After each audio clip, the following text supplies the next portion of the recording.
Assalamualaikum warahmatullahi wabarakatuh. Kami dari kelompok 21 MPI yang beranggotakan saya Noval Hanafi, saya Financius Fortunatus Prabintoro, saya Anur Firmansyah akan menjelaskan hasil diskusi mengenai organisasi dan hierarki manajemen perusahaan industri. Yang pertama, pengertian manajemen industri itu sendiri adalah sebuah tindakan atau cara yang dilakukan sebuah industri secara efektif dan efisien dalam mencapai tujuan bisnisnya.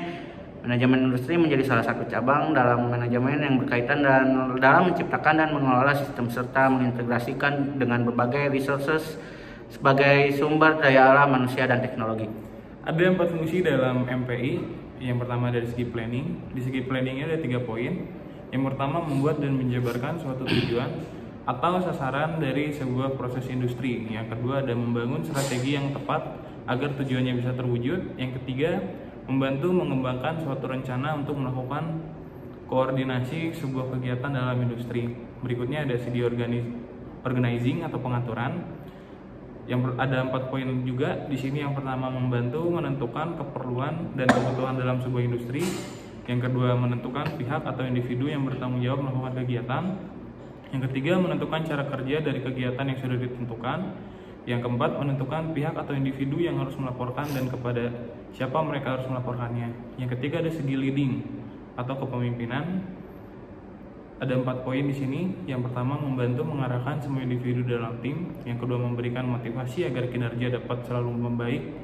Yang ketiga, membantu komunikasi yang efektif antar tim. Yang keempat, membangun kerjasama untuk menyelesaikan permasalahan atau konflik dalam sebuah kegiatan industri.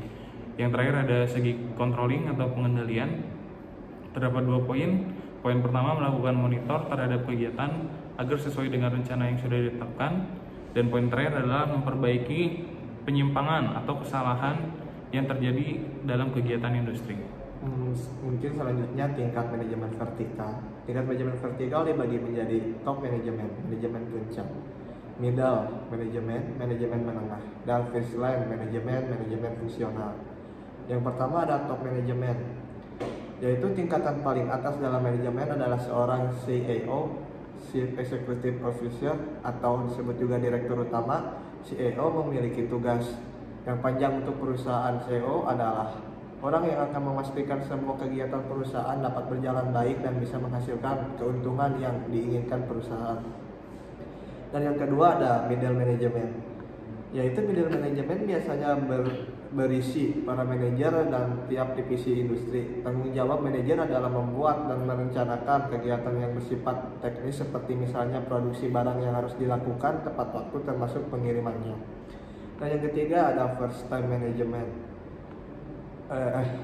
First line management, yaitu tingkat di bawah middle management adalah first line management atau manajemen fungsional dan diisi oleh supervisor. Tugas supervisor ini adalah mengarahkan pekerjaan tim di bawahnya dan biasanya bersifat operasional. Pekerjaan yang perlu dilakukan berdasarkan pada rencana yang sudah dibuat manajemen divisi terkait. Yang terakhir ada tingkat manajemen horizontal yang ada 6 poin. Yang pertama, produksi bertugas melakukan perencanaan, pelaksanaan dan pengendalian proses produksi termasuk tanggung jawab terhadap bahan baku dan produk jadi. Yang kedua ada keuangan, bertugas melakukan pengelolaan keuangan bisnis agar kegiatan operasionalnya bisa berjalan dengan baik. Yang ketiga ada akuntan, bertugas dan bertanggung jawab dalam pencatatan transaksi keuangan bisnis serta laporan keuangannya. Yang keempat ada personalia, bertugas mengelola SDM dari pengerekrutan, penilaian hingga penggajian karyawan. Yang kelima ada administrasi, bertugas melakukan arsip, surat menyurat dan kegiatan administrasi lainnya yang dilakukan perusahaan. Divisi administrasi, di divisi administrasi perlu memahami tentang segala hal yang berhubungan dengan manajemen administrasi. Yang terakhir poin ke-6, penelitian dan pengembangan, bertugas meriset market pasar, melakukan pengembangan produk dan menganalisis kompetitor. Sekian dari kelompok kami, mohon maaf bila ada kesalahan. Untuk evaluasi, tambahan, dan kritik, saran silahkan ditulis di kolom komentar. Cukup sekian dan terima kasih. Wassalamualaikum warahmatullahi wabarakatuh.